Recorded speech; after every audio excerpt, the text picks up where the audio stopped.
Delay here. Shucks. It says the broadcast is live. Good evening, everyone. I'm David Johnson of Transform Ed Consulting. And first, let me give thanks to my dear friend and colleague, Cassandra Williams. She is the brains behind education. She's the brains behind Educational Innovation 360 Degrees. Thank you, Cassandra. Our guest tonight is Ulcca Joshi Hansen. Ulcca, how are you tonight? I'm doing really well, David. It's great to be here with you. Yeah, it was great to be here with you, and it's great to see you. After all this time we've been communicating, and now you're live and in color.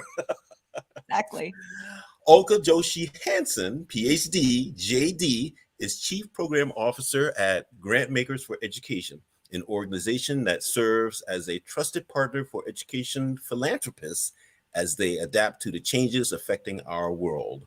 Ulcca has worked for more than 20 years to shift the foundational values of the United States education system to ensure young persons have access to an education that supports their developmental and learning needs. Ulcca is a first-generation citizen who began school as an English language learner. She was first in her family to complete college and graduate school. She has lived and studied in other countries, experiencing how different systems approach learning and define achievement. Her thought leadership invites educators, families, and advocates to think differently about how a high-quality education should look in light of a changing world and economy. An internationally recognized expert on educational transformation, Ulcca is a two-time TEDx speaker and the author of the book, The Future of Smart. Welcome, ma'am. Welcome, ma'am. Thank you. You've done a lot of things. I think so, right? That's a life well lived, is packing in a lot. So. Well, one of the questions I have is, how'd you find time to do all these different things? I also took it in phases. I always, I say to my kids, I'm like, you can have everything. You can't always have everything all at the same time. So, I have 45 years. So like chunked it, did different things at different times. Great. So you have a PhD. What did you study in your PhD? Did you study educational psychology? It was educational philosophy. And then, yes, there was a concentration in kind of human-centered, developmentally aligned education. Okay, great. And you have expertise in a wide variety of areas, including special education. I do. I was certified in early elementary and early childhood and elementary, but I had a focus in special education. And when you were teaching years and years ago in Newark, New Jersey, what grade level did you teach? I taught third grade. Third grade. And your area of expertise includes early childhood. It does. It does. I thought perhaps you were an early childhood teacher, pre-K. Or... No, New Jersey at the time let you smush them all together, which I actually think was a gift because there was something about having that span, right, for educators who are listening. But to be able to understand the arc of it was really helpful for the third graders I worked with. Great. Well, tell us how you use your JD. That's what everybody asks. So I was really interested. I'm a big picture person. I like to understand how systems work. And so law school for me was a chance to kind of think about the systems that touch on education. So how does housing policy, how does kind of poverty, how does the criminal justice system intersect? And so that was it was really child advocacy and education law. That was actually one of the questions I had. If your focus in law had to do or revolved around education, particularly policy development, or even things that occur in the state house of your state is Colorado. I wondered whether you were involved with educational policy or educational practices, decision making in the state house. Well, less. I have an indirect relationship to it in that my husband is in the state house. But I would say, the work of transformation, and I know we're going to get into this, but if we're thinking about really shifting how learning and education look, I think you need to have systems and structures and policies that support that. So in that sense, right, a lot of my thinking is around what kinds of policy shifts would we have? So as an advocate for educational issues, educational challenges, where do you feel you have the greatest leverage, the greatest impact? Where I have had it or where I hope I will have it? Okay. Go ahead. No, you're like, whichever one you want.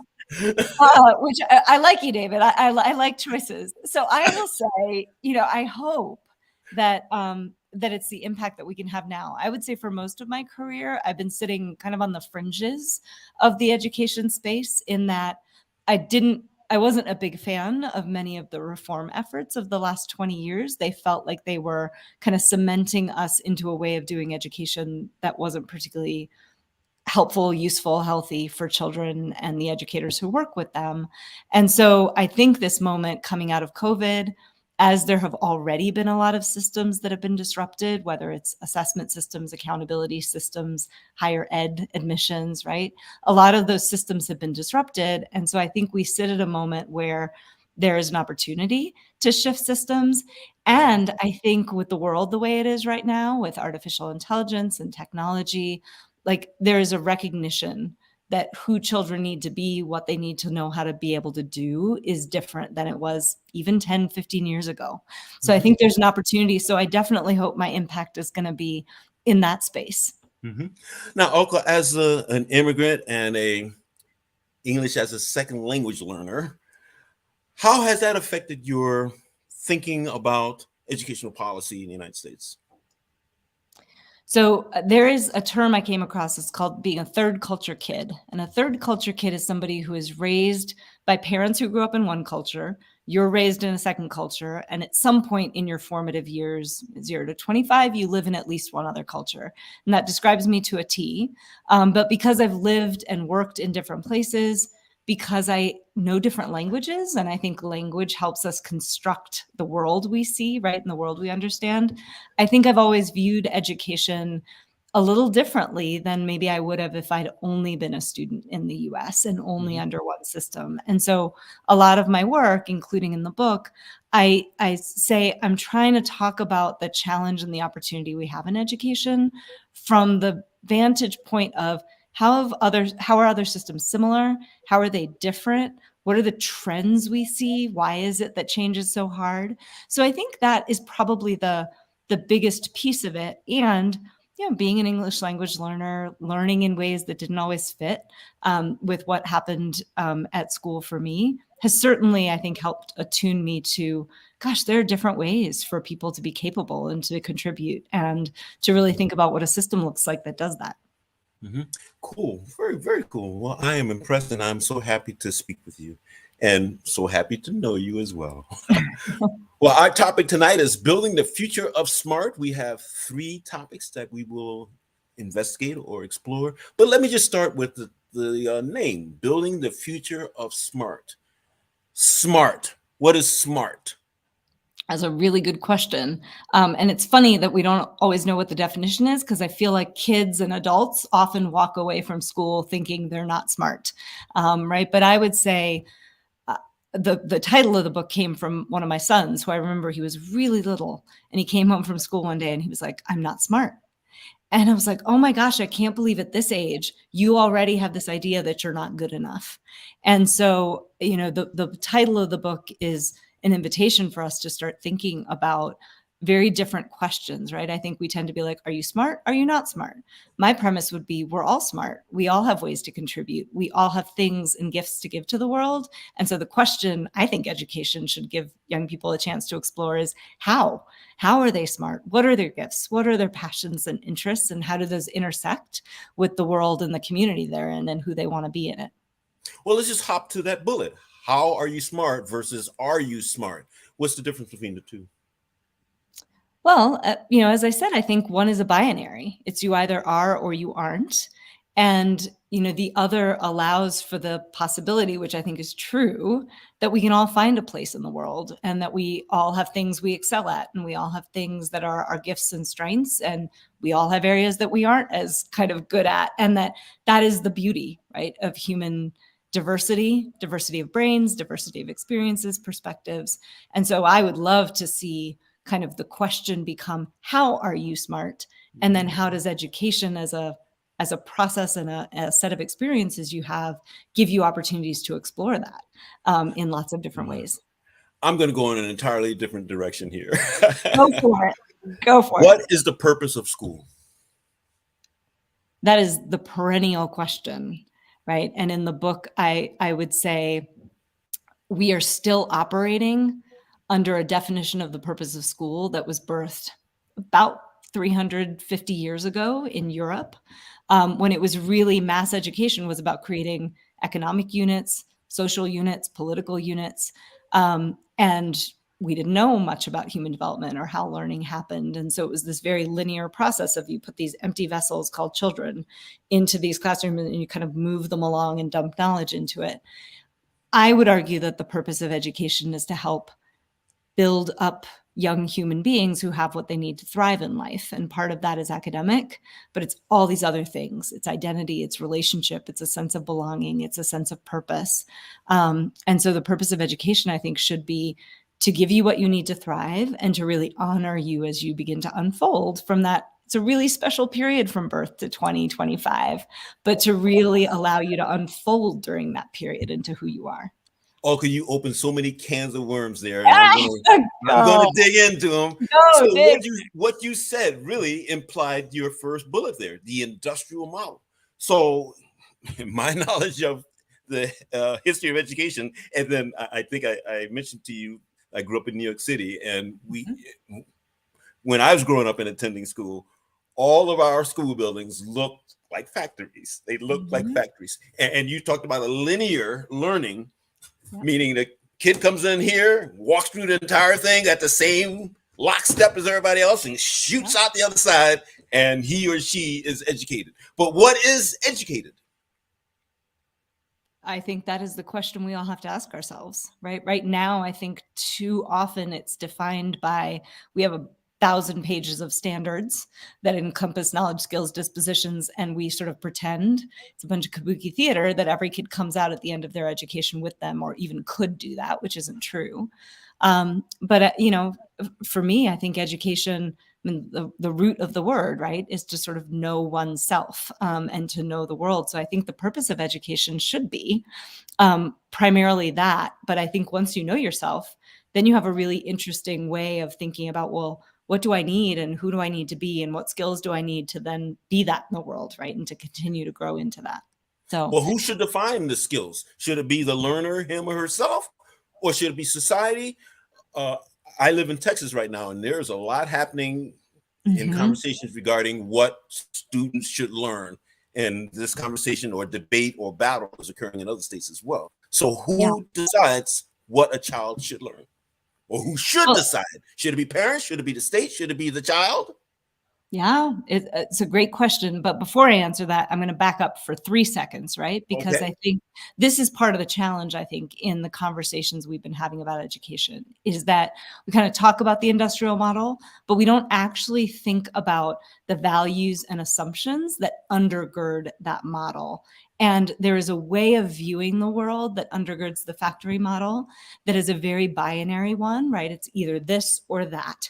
It is knowledge is abstract and conceptual. It's that we're not really human bodies, right? We're just brains that kind of learn. So a whole bunch of assumptions that go into the factory model. So I think your question about, well, who should decide? Education is a multifaceted thing. There's a social element to it, right? Society needs human beings who know how to be in relationship with each other, who know how to be citizens, right? They need people who can contribute. So certainly there's a social element to it. And certainly I, as a parent of 2 children, want to say in who my children are and what they get to do. So I think it's going to be a both and. It should be what are the conversations we have about the backdrop of knowledge, skills, dispositions that we need people to have as citizens and people who can be in the world with other people. And then how do we as parents and learners and the adults who care about us think about what that means for me? What are my individualized outcomes and the things that matter to me? And really be able to shape my education in a way that fulfills both. In a way, I'm thinking about, not Bloom's taxonomy. Maslow's hierarchy? Maslow's hierarchy of needs. Yeah. And Maslow said that what you will be, you must be. And the consequence is cognitive dissonance. If you're not becoming the person that you will be, you will suffer cognitive dissonance. Well, that's true, but right, we have such a strange system because I'm 45. I have a lot of my friends, including myself, right? We have these mini midlife crises. You turn 35, you turn 40, you turn 45, and you wake up one day and you're like, oh my gosh, I hate my job. I haven't been doing the things that fulfill me, right? And we're okay with a society as that. But if you go backwards, part of the reason is we take, you ever met a 3-year-old who doesn't think they're amazing and like basically do what they want in the world? And then we stick them in school and we tell them to kind of sit down, shut up, and do what other people tell them to do. And we say, get an education. And then once you leave school, then you can live your life. The problem is we completely beat out of them at that age the ability to kind of listen to who they are and to kind of grow into that. And so I think we should kind of flip that whole model and be like, actually give them the chance early on to kind of start answering those questions and know themselves. So then they're not like having a midlife crisis at 30. It's radical. This is a great conversation, and we've been doing a lot of jumping around, and that's good because we're following where the conversation goes. But sounds like you are speaking about inequitable systems and conventional schooling. What you last described was conventional schooling. It beat the creativity out of students. So if you would talk a little bit about inequitable systems and the systems that would be inequitable and compare that to conventional schooling. So I often say to get to the future of smart, you actually have to go backwards, right? About 500 years ago, when there was a really big shift in humans' understanding of themselves. And there were sort of two worldviews that kind of began to emerge and were in tension. And one is a much more mechanistic, reductionist system. And the other is a more holistic, ecological kind of view of the world and of nature. And I would say the same worldview that birthed slavery, colonialism, kind of unrestrained capitalism, patriarchal systems, right? Paternalistic systems, the same worldview that birthed those things also birthed our conventional view of education. And the other worldview, right, births very different kinds of systems. They are economic systems that say, yes, moving capital efficiently is great, and in service of what, right? And they say, how do we work with communities and really center the voices of the people who are there as opposed to imposing? And that births a very different kind of education system as well. So I think my sort of like premise and provocation for people today is we keep trying to reform our existing education system, but I would say its DNA is inequitable, right? It is a view of human beings and the purpose of education that is inequitable. The purpose of education is inequitable. In a sense, because I think the factory industrial model, right, was really about everyone can't succeed. You have to rank and sift and sort, and some people are good and some people aren't. Or, I mean, that's kind of the way the system works. You're smart or you're not. We're going to judge which. And that's not equitable, I don't think. Have you ever read Michael Apple? Do you know that name, Michael Apple? I know Michael Apple. Yeah, I've read his work. Okay. There is a piece from one of his books, and I'm not going to say it exactly word for word, but it implies that the purpose of education is to maintain the status quo. And that's just what you said, that there's a place for everyone. There's someone who should be investing money and someone who should be typing those orders.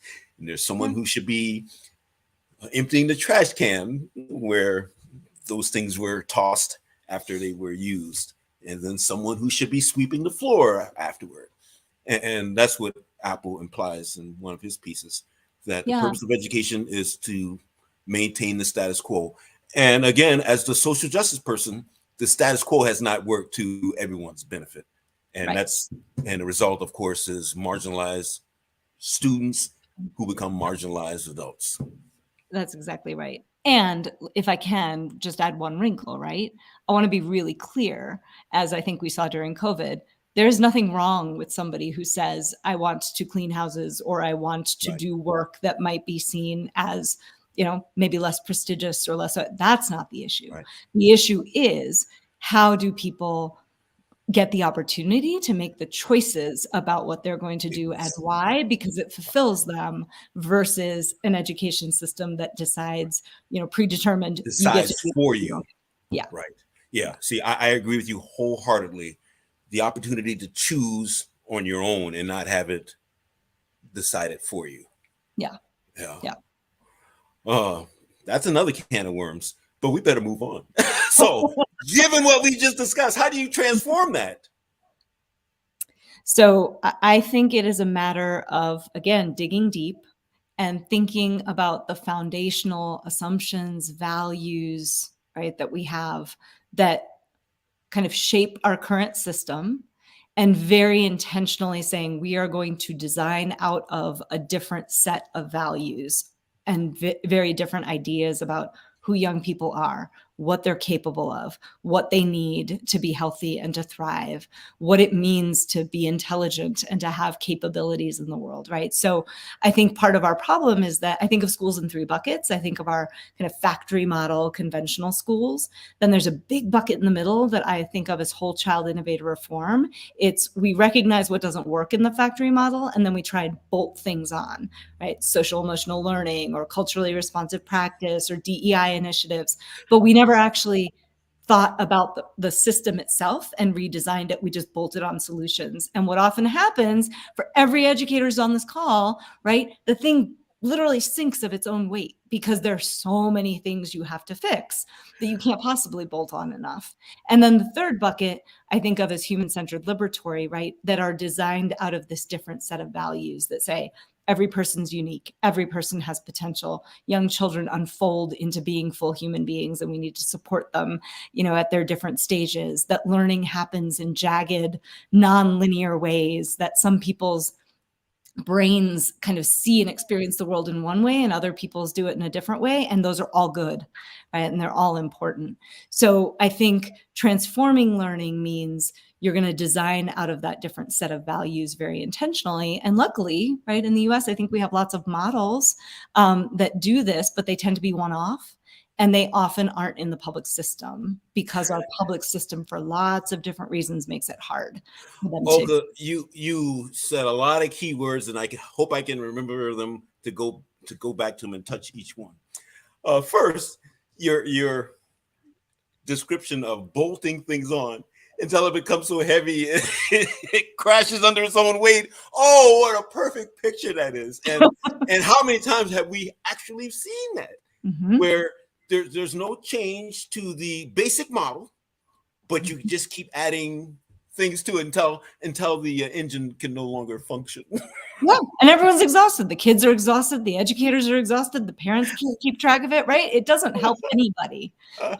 In many ways, right? I think this is, forget values, right? Political values, whatever.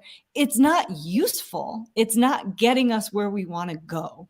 So, right? Why do we keep doing it? Yes, that's so interesting. Now, the other thing, and let's dig into this one a little deeper. You said that I asked the question, well, how do you change into this? How do you transform this? And you said we need to go back to the values that we have. Give me an example of the kinds of values that we might currently have and how they might be altered or might be deleted entirely and new ones brought in. So there's two levels to that question, and I hope we can do the second one after this, but I'll say first to answer your question. Okay, so the idea of grade level standards, as though every 8-year-old is going to know and be able to do the same things at the same time on the same schedule, makes absolutely no sense. There are models of education, Montessori is one of them, whatever, that think of multi-age groupings, and they think about what should a child kind of know and be able to kind of grow into over the course of 3 years or 4 years? And they go, okay, different kids do it in different ways, different time frames, whatever. So grade level standards make no sense. Annual tests that then hold you accountable and tell you that you're good or not, or that the school is good or not based on that. Well, if it doesn't happen that way, then to have tests and then to hold everybody accountable and grade them on it also makes no sense. I think there are different ways to think about. Australia does multi-year testing. So they'll do testing once every 3 years. And they're saying, are kids moving over the course of 3 years? Makes a lot more sense. So I could keep going, but those are two examples. Yeah. But basic values. You spoke about Australia, and then we're in the United States. What are the differences in our value basis? BASES. I think a lot of countries that are developing nations that are sort of our peers, at least in a lot of our social and economic systems, tend to have social safety nets and structures, right? They say everyone should have health care, that people should have parental leave to take care of their children, that we're going to make sure that huge disparities in wealth don't exist so that everyone kind of has, and all children in particular, have food, have shelter and housing, right? And healthcare. So I think those are some foundational pieces, which is we still live in a country where it's like each person for themselves, right? And if you have it, you deserve it. And if you don't have it, somehow you don't. So I think that's a really important kind of distinction in values, and especially when it comes to kids, right? Because they didn't do anything. So we don't even make sure that every child has what they need to thrive. I think that says something about what our priorities are. Mm-hmm. So that's one. I mean, there are others, right? I mean, I do think the fact that things are organized so that young children are given opportunities to play or to have recess in ways that I think in this country have been kind of undermined over the last 5-7 years, right? No, they must be on task and academically learning, as opposed to no, they get recess 4 times a day because they need to be outside in nature and playing and running. How we do assessment, right? I think a lot of other countries use authentic assessments a lot more because, to get to another assumption that doesn't make sense, that standardized written tests are the way that everyone shows what they know, as opposed to being able to do things. So yeah, those are some. Well, we have like 3 minutes remaining, so we better touch on neurodiversity. Well, your choice, neurodiversity or accountability for change. So, I think we talked about neurodiversity, which is brains are different. We are living in a world where we have complex problems, and you're not going to solve them if everybody thinks the same way. And so actually, we should, in ecosystems, they say biological ecosystems, biodiversity is important. It's how those systems uphold themselves in the face of challenges. I think neurodiversity is the same for human systems. Like, we need different brains, different minds, different capabilities. But the accountability for change piece, I think, is really important. And I gave an example, right? If our accountability system is pegged to 9-month cycles and tests that every kid doesn't do well on, that doesn't make sense, nor is it fair. But the bigger piece is if you measure what matters, and if you are thoughtful about how you use the data and the information that you gather, and if the point of that is to help people improve versus name them, shame them, close them, those are two very different kinds of accountability systems. And the other piece is 20,000-foot accountability, like we tend to use today, which is we take these tests that actually are so far removed from a kid, and we built an accountability system around them, versus how do we have people going in and out of each other's classrooms and schools to say, reflect back, here's what we see. You said you wanted to do this. Here's what we see. Here's areas for improvement. It's a collective accountability model that is much more formative and I think much more positive. So I think accountability is a big lever for us to look at when it comes to changing the system. Great. Well, okay, we have like 2 minutes remaining, and I have 2 more things for you. One, Okay. What is the takeaway that you want people to have from our conversation? I think it is kind of holding in mind this question of how do we change our system into one that is really focused on helping each young person realize their individual potential. And the second is this difference between bolting on improvements to designing out of a very different set of values that create something very, very distinctive, and sort of grappling with that. And the book really tries to help make that clear, because I think holding those two things apart and understanding what you do differently to make the third one happen, right, the transformation happen, is really, really important. Great. And if people want to know more, how can they contact you? So you were incredibly helpful, and my email address and my LinkedIn profile and my webpage are on the bottom. So LinkedIn is how you and I do a lot of our communicating. So please reach out. And, the book tries really hard to kind of lay out these ideas in ways that make sense and sort of coherent, but also accessible. Well, Ulcca's been really great speaking with you. Ulcca Joshi Hansen, PhD, JD, is Chief Program Officer at Grantmakers for Education in Denver, Colorado. It's been a pleasure having you as a guest. Very stimulating conversation. And we should give our props to my dear friend and colleague, Cassandra Williams. She's the brains behind Educational Innovation 360 Degrees. I'm David Johnson of Transform Education. Thank you for being with us here this evening, and have a wonderful evening. Bye. Bye-bye.